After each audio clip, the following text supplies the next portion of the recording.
Ravi Prakash Siliconandhra hospital Kuchipudi super speciality వైద్య సేవలు పూర్తిగా ఉచితం. కాకినాడ ప్రభుత్వ ఆరోగ్య శాఖలో జరిగినటువంటి ఘటన ఎవరైతే సీనియర్ అసిస్టెంట్గా డిఎంఎన్హెచ్ ఆఫీస్లో పనిచేస్తున్నటువంటి కాండ్రేగల రాధాకృష్ణ అయితే తన మిస్టరీ ఇంకా వీడలేదు. గత 4 రోజుల నుంచి కూడా తను ఏమయ్యారంటూ కుటుంబ సభ్యులందరూ కూడా కన్నీరు మున్నీరుగా విలపిస్తున్నారు. ఆయనైతే గత 22వ తేదీనైతే అతను ఇంటి నుంచి వెళ్ళడం జరిగింది. అప్పటి నుంచి కూడా ఆయన రాకపోవడంతో ఇటీవల యానం వద్ద తనకు ఉన్నటువంటి చెప్పులు కావచ్చు అన్నీ కూడా ఆధారాలతో అక్కడ కనిపించడంతోనే పోలీసులకు అయితే సమాచారం ఇచ్చారు. ప్రధానంగా ఆయన తండ్రి ఎవరైతే రాధాకృష్ణ అయితే ఈ గోదావరిలో దూకి ఆత్మహత్యకు పాల్పడ్డా లేదా అనేది కూడా అంతా కూడా మిస్టరీగా మారినటువంటి పరిస్థితి. ప్రస్తుతం 5 రోజులు అయితే గడుస్తుంది. ఇప్పటికీ కూడా దీనిపై ఎటువంటి ఘటన జరిగిందనేది కూడా ఎవరికి కూడా పూర్తి స్థాయిలో తెలియని పరిస్థితి. ఆయన నిజంగా ఆత్మహత్య చేసుకున్నారా లేదంటే ఎక్కడైనా అదృశ్యమయ్యారనేది కూడా అంత మిస్టరీగా మారింది. ప్రస్తుతం అయితే గత 4 రోజుల నుంచి కూడా యానం వద్దే పోలీసులు అయితే ఆ చర్చ ఆపరేషన్ అయితే కొనసాగిస్తున్నారు. యానం గోదావరి అంతా కూడా జల్లెడ పడుతున్నటువంటి పరిస్థితి.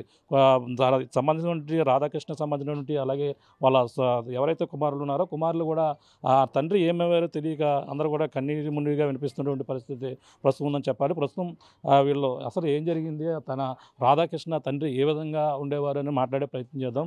చెప్పమ్మా, అసలు ఏం జరిగింది? మీ నాన్నగారు అందులో ఎన్నాళ్ళ నుంచి పనిచేస్తున్నారు? అంటే గతంలో కూడా కొన్ని చోట్ల కూడా చేసిన పరిస్థితి ఉంది. ఇప్పుడు ఎన్నాళ్ళ క్రితం ఇక్కడ కాకినాడ రావడం జరిగింది, ఏ విధంగా జరిగింది చెప్పండి.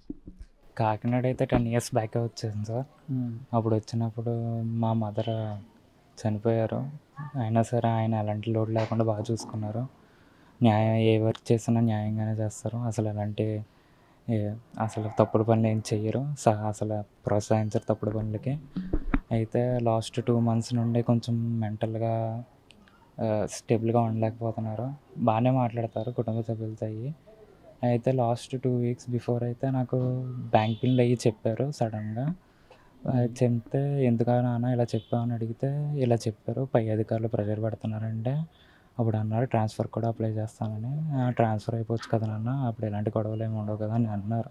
మామూలుగానే మాట్లాడారు. అది పెద్ద విషయం కాదనుకున్నాను. దాని తర్వాత జూన్ 22న 7 గంటలకి ఇంట్లో నుండి బయలుదేరారు. 9 గంటల వరకు స్నేహితులు ఇంట్లో ఉన్నారు. 9 గంటలకి అర్జెంట్ పని ఉందని చెప్పి అక్కడ నుండి బయలుదేరారు. ఎవరితోనే ఏం చెప్పలేదు. చెప్పి ఇలాగ రాత్రి 10-11 గంటలు అయిపోయింది. ఫోన్ చేస్తున్నాం ఎత్తట్లేదు. అయితే మొత్తం మా నాన్న ఇంకో ఫోన్, చిన్న ఫోన్ ఉండిపోయింది ఇంట్లో. అప్పుడు ఆ ఫోన్లో ఉన్న కాంటాక్ట్స్ అందరికీ ఫోన్ చేసి కనుక్కున్నాం. ఫోన్ చేస్తే వాళ్ళు కూడా ఎతికారు, రాత్రి అంతా ఎతికారు. తెల్లవారుజామున పొద్దుటే 4 గంటలకి పోలీస్ స్టేషన్ కూడా వెళ్ళి కంప్లైంట్ ఇచ్చారు. పోలీసులు కూడా ఎతకడం మొదలెట్టారు. ఇలా మొదలెడితే పొద్దుట యానం బ్రిడ్జ్ మీద వాకింగ్ చేసేవాళ్ళు ఇలా చూసి ఆ నెంబర్ కనుక్కొని ఫోన్ చేసి చెప్పారు ఇలాగా పర్సు బండి ఇలా బ్రిడ్జ్ మీద ఉన్నాయని. అప్పుడు మేము కూడా అక్కడ బయలుదేరి చేసాం. అక్కడ పోలీస్ స్టేషన్లో అవన్నీ ఉన్నాయి. అయితే ఇలాగా డాక్టర్ ఐసా రోహిత అన్న ఆవిడ తప్పుడు కేసులు పెట్టాయని తెలిసింది మాకు కూడా తర్వాత ఇన్సిడెంట్ తర్వాత. ఆవిడ ఏదో బిల్స్ అయ్యి తప్పుగా చేయమంటే మా నాన్న అంగీకరించలేదు. దాంతో తప్పుడు కేసులు అవి పెట్టారు. దానివల్ల కొంచెం మా ఫాదర్ మెంటల్గా డిప్రెస్ అయ్యారు. అప్పటి నుండి ఇలాగే జరిగింది. లాస్ట్ 5 days నుండి ఎస్డిఆర్ఎఫ్ సిబ్బంది కూడా వెతుకుతున్నారు గోదావరి తీరంలో. ఇప్పటికి వచ్చే సమాచారం అయితే దొరకలేదు. ఏమయ్యారు అనేది ఏం తెలియదు, ఇంకా వెతుకుతున్నారు. అయితే 22వ తేదీన వెళ్ళే ముందు నైట్ ఏమైనా మీ నాన్నగారు మీతో ఏమైనా చెప్పారా మాట్లాడడం కానీ? అంటే గతంలో పిన్ నెంబర్లు గట్టా ఇచ్చారని చెప్తున్నారు. 22వ తారీఖు వెళ్ళే ముందు ఏమైనా చెప్పారా? వెళ్ళే ముందర ఏం మాట్లాడలేదు. నార్మల్గా ప్రతిరోజు ఎలా మాట్లాడతారో అలాగే మాట్లాడారు. లాస్ట్న మా తమ్ముడిని కాలేజ్ నుండి తీసుకొచ్చి దింపేసి వెళ్ళిపోయారు. ఫ్రెండ్ వాళ్ళ ఇంటికి వెళ్ళారు. దాన్ని ఏం చెప్పలేదు. అసలు ఎవరెవరు ఉంటారు? మీ నాన్నగారు మీ ఇద్దరైనా? మీరు ఇద్దరు ఉంటారు? నేను, మా తమ్ముడు, మా నాన్నమ్మ ఉంటామండి. మా నాన్న, మేము 4 ఉంటాం. అసలు మరి ఇప్పుడు ప్రధానంగా 5 రోజులు అవుతుంది. ఇప్పుడు అంతా కూడా అక్కడ అంతా గాలింపు చేస్తున్నారు. అసలు నిజంగా నాన్నగారు ఈ విధంగా ఆత్మహత్య పాల్పడి ఉంటారు లేదంటే ఎక్కడికైనా వెళ్ళి అదృష్టమై ఉంటారంటారా? నేనైతే ఏమనుకుంటున్నానంటే ఇలా ఆత్మహత్య చేసుకునే ప్రయత్నం అయితే చేసి ఉంటారని అనుకుంటున్నాను. మరి ఎవరికి ఏమీ తెలియదు ఇంకా ఏమైందని. మేమైతే భావిస్తున్నాం తిరిగి వస్తారని ఆశిస్తున్నాం. సో పోలీసులు కూడా సహకరించి తొందరగా మా నాన్న తీసుకురావాలని కోరుతున్నాం. కలెక్టర్ గారు కూడా మా నాన్న ఇలాగ చేయడానికి గల కారణం అయిన అధికారులపై యాక్షన్ తీసుకోవాలని కలెక్టర్ గారిని కూడా కోరుతున్నాం. ఇప్పుడు అసలు నాన్నగారు అందరూ కూడా ఎలా ఉండేవారు, అసలు ఏం జరిగింది అనుకుంటున్నారు? నాన్నగారు నీతో ఏమైనా మాట్లాడారా గతం 22 తారీఖు ఇంటి ముందు వెళ్ళేటప్పుడు? లేదండి, నార్మల్గానే మాట్లాడారు నాతో కూడా. దింపెట్టేసి వెళ్ళారు, ఇక తర్వాత నాతో మాట్లాడలేదండి. అసలు ఏం కావాలనుకున్నారు? అంటే నిజంగా నాన్నగారిపై తప్పుడు ఆరోపణలు జరిగాయని మీరు అందరూ కూడా భావిస్తున్నారా? జరిగాయని భావిస్తున్నామండి. అలా ఈ విషయం మీద ఏమైనా ఎప్పుడైనా చెప్పారు, ఎలాగ జరుగుతుంది అలా జరుగుతుంది, ఎలా కంప్లైంట్ పెట్టారని ఏమైనా ప్రెజర్గా మాట్లాడారు? ఏం మాట్లాడలేదండి. అలాగ ఇలా పై అధికారి వేధిస్తున్నారు అని చెప్పారండి. డాక్టర్ రవిత అని మెడికల్ ఆఫీసర్ అండి, ఆవిడ FRTCలో పనిచేస్తారు. ఆవిడ గురించి చెప్పారు అంతే, ఇలా వేధిస్తున్నారు అని. ట్రాన్స్ఫర్లు పెట్టుకోమని చెప్పామండి, ఇంకా దాని గురించి తెలియదు పూర్తిగా. ఎన్నెల క్రితం చెప్పారు ఇలాగ ఆవిడ ఈ విధంగా వేధిస్తుందని చెప్పేసి? 3 వారాలు అవుతుందండి. 3 వారాలు. మీకు ఏం డిమాండ్ కావాలనుకుంటున్నారు ప్రధానంగా? నిజంగా నాన్నగారు అంటే ప్రస్తుతం అయితే అదృశ్యమయ్యారు, నిజంగా అక్కడ అంటే మనం కావాల్సిన అన్నీ కూడా కనిపించడంతో ఆత్మహత్య పాల్పడ్డారని అందరూ కూడా భావిస్తున్నారు జనరల్గా. అందరూ భావిస్తున్నారండి, నాకైతే అలా ఇంకా పూర్తిగా తెలియదు కదండి. ఆత్మహత్య చేసుకున్నారో లేకపోతే ఎక్కడికైనా వెళ్ళారో, నేను దాని గురించి ఏం చెప్పలేను. ఇంకా పోలీసులు వాళ్ళు ప్రయత్నాలు చేస్తున్నారు, ఇంకా త్వరగా తీసుకొస్తే మంచిది అనుకుంటున్నాను. చెప్పండి అసలు దీని ఘటన ఆయన ఎంత అంటే అందరూ చాలామంది ఎంక్వైరీ చేసి చాలా మంచివారు అని చెప్పేసి అన్నారు.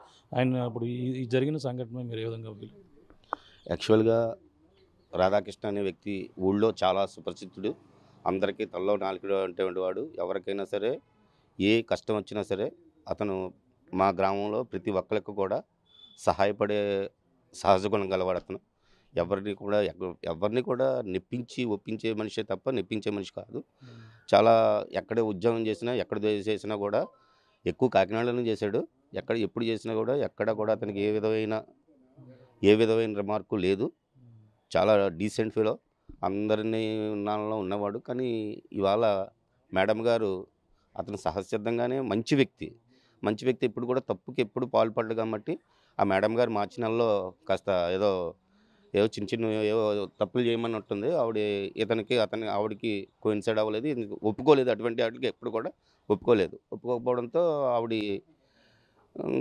మాకు తెలియకుండానే ఆవిడ హ్యాండ్లింగ్ చేసినట్టు అది కూడా పెడితే యూనియన్ వాళ్ళందరూ కూడా మాకు తెలిసినదే తర్వాత యూనియన్ వాళ్ళందరూ కూడా దాన్ని ఖండించడం, తర్వాత ఇతనికి ఏమో ట్రాన్స్ఫర్ పెట్టేస్తానని చెప్పడం ఆవిడ ఒప్పుకోవడం జరిగింది. కానీ అటువంటి మూర్ఖురాలను అయితే మాత్రం కంపల్సరీగా మా గ్రామం అంతా కూడా మేము సోమవారం దాకా కలెక్టర్ గారికి టైం ఇచ్చాం. ఆల్రెడీ కలెక్టర్ గారి దగ్గర మెమోరాండం ఇచ్చి నిన్నంతా ధర్నా చేసాం అఖిలపక్షం అంతా. సోమవారం లోపల ఆమెను సస్పెండ్ చేయాలి. సస్పెండ్ చేయకపోతే మళ్ళీ మేము కలెక్టర్ గారికి మళ్ళీ మెమోరాండం ఇస్తాం. మళ్ళీ పెద్ద ఎత్తున మళ్ళీ మేము ఆవిడ మీద స్పందించడానికి రెడీగా ఉన్నాం. కానీ అలాంటి వాళ్ళని కింద స్థాయి ఎంప్లాయీస్ని ఇబ్బంది పెట్టే వాళ్ళని మాత్రం ఈ ప్రభుత్వంలో కాదు ఎవరు కూడా క్షమించకూడదు. అలాంటి క్షమిస్తే ఇంకా నైతిక విలువలు లేనట్టే. కనుకంటే ఆవిడకి మాత్రం తగిన శిక్ష పడాలని మేము అందరం కూడా మనస్ఫూర్తిగా డిమాండ్ చేస్తున్నాం. అంటే ఎంక్వైరీ కూడా చేశారంటున్నారు. ఎంక్వైరీ ఏ విధంగా జరిగి ఉంటుందని అంటే ఎంక్వైరీలో ప్రధానంగా అది యూనియన్ వాళ్ళకే తెలియాలి. పూర్తిగా మాకైతే బయటకు రానివ్వలేదు. ఏదో ఎంక్వైరీ చేసింది, యూనియన్ వాళ్ళు అందరూ కూర్చొని మాట్లాడుకోవడం జరిగింది. ఆవిడ తప్పు ఒప్పుకోవడం కూడా జరిగిందని చెప్పారు యూనియన్ వాళ్ళు. అదంతా టోటల్గా వాళ్ళ డిపార్ట్మెంట్ల ద్వారానే జరిగింది, బయటకైతే రాలేదు. కాంప్రమైజ్ చేద్దామని పాపం పెద్ద మనిషితో చేశారు. కానీ ఆవిడ ఇంకా ఇబ్బంది పెట్టడంతో మావాడు ఏదన్నా జరిగిందేమో అని అనుకుంటున్నాం. ఇంకా కూడా భగవంతుడి దయ వల్ల ఇలాంటివి ఏం జరగకూడదని మేము ఆశిస్తున్నాం. ఏదైనా జరిగితే మాత్రం కంపల్సరీగా ఏది జరిగినా ఆవిడదే రెస్పాన్సిబిలిటీ. పిల్లలందరూ కూడా రోడ్డు మీద పడిపోయారు. వాళ్ళందరినీ కూడా కాపాడవలసిన బాధ్యత కూడా గవర్నమెంట్కి ఉంది. ఆవిడ కూడా పూర్తిగా బాధ్యత వహించవలసిన పని ఉంది. Okay, thank you. చూస్తున్నాం ఇది పరిస్థితి. ప్రధానంగా ఏదైతే రాధాకృష్ణ ఈ విధంగా సంఘటన ఇప్పుడు అదృశ్యానికి అయితే మిస్టరీగానే మారింది. తన ఆత్మహత్యకు పాల్పడ్డారా లేదంటే ఏదన్నా ఎక్కడికైనా వెళ్ళి ఉంటారా అదృశ్యం అయితే చాలా మిస్టరీగా ఉండడంతో, అలాగే 5 రోజులైనా సరే తన ఆచూకీ అయితే లభ్యం కాలేదు. అలాగే అక్కడ ఉన్నటువంటి ఆధారాలు అయితే దాన్ని బట్టి అక్కడ ప్రధానంగా అక్కడే ఏదైనా ఆత్మహత్యకు పాల్పడాలని గోదావరి దగ్గర అని చెప్పేసి యానం వద్ద అయితే ఇప్పటికే చర్చ ఆపరేషన్ అయితే జరుగుతుంది. ప్రధానంగా అయితే వాళ్ళ ఆరోపణలు అయితే చేస్తున్నారు. ముఖ్యంగా ఎవరైతే ఉన్నతాధికారిగా ఉన్నటువంటి డాక్టర్ రోహిత్ ఎవరైతే ఉన్నారో ఆమె ప్రధానంగా వేధింపులకు గురి చేసి ఆయన పైన లేనిపోయిన ఆరోపణలు పెట్టడంతోనే ఈ విధంగా ఆయన ఆత్మహత్యకు పాల్పడ్డా లేదనేది ఎక్కడికి వెళ్ళాడని కూడా తెలియని పరిస్థితి అయితే ప్రధానంగా ఉంది. దీనిపై ఆమెపై కూడా చర్యలు తీసుకోవాలి, ప్రధానంగా ఆమెనైతే సస్పెండ్ చేయాలంటూ వాళ్ళందరూ గ్రామస్తులు కూడా గత కొన్ని రోజుల క్రితం అయితే కలెక్టరేట్ ముందు ఆందోళన చేసినటువంటి పరిస్థితి ఉంది. ఏదేమైనా ఈ మిస్టరీ అంటే ప్రధానంగా చూసుకుంటే ఆయన 5 రోజులైనా సరే ఏమైపోయారో కూడా తెలియని పరిస్థితి, కుటుంబాలు అందరూ కూడా ఇక్కడంతా కూడా రోధిస్తున్నటువంటి పరిస్థితి అయితే ప్రధానంగా ఉందని చెప్పాలి. ఏదేమైనా ఈ ఘటనపై ఉన్నతాధికారులు పూర్తిగా దీనిపై విచారణ చేపట్టి బాధిత ఎవరైతే మహిళా సహ ఉద్యోగిగా ఉన్నటువంటి డాక్టర్ మహిళా ఉద్యోగిగా ఉన్నటువంటి ఆమెపై కూడా చర్యలు తీసుకోవాలంటూ కుటుంబ సభ్యులందరూ కూడా కోరుతున్నారు. ఆయన క్షేమంగా ఒకవేళ జరగకుండా క్షేమంగా రావాలంటూ వీళ్ళంతా కూడా కోరుకుంటున్న పరిస్థితి. కానీ గోదావరి వద్దే గత 5 రోజుల నుంచి కూడా ఈ యొక్క యానం నుంచి భైరవపాలెం వరకు కూడా చర్చ ఆపరేషన్ అయితే పోలీసులు అలాగే ఎన్డీఆర్ బృందాలు అన్నీ కూడా ఎస్టీఆర్ బృందాలు ఇప్పటికీ అక్కడంతా కూడా గోదావరిలోనే వెతుకుతున్నటువంటి పరిస్థితి ప్రధానంగా ఉంది. దీనిపై గత ఇంకా ఏదైనా తగిన న్యాయం జరగాలంటూ కుటుంబ సభ్యులందరూ కూడా కోరుతున్న పరిస్థితి ప్రధానంగా ఉందని చెప్పాలి. ఇది కూడా ఉన్న తాజా పరిస్థితి. కెమెరా రాముతో ప్రకాష్, RTV, కాకినాడ నుంచి. మరిన్ని వీడియోస్ కోసం ఛానల్ ని సబ్స్క్రైబ్ చేయండి, లేటెస్ట్ అప్డేట్స్ కోసం వాట్సాప్ ఛానల్ ని ఫాలో చేయండి అండ్ లింక్ డిస్క్రిప్షన్ లో ఉంది.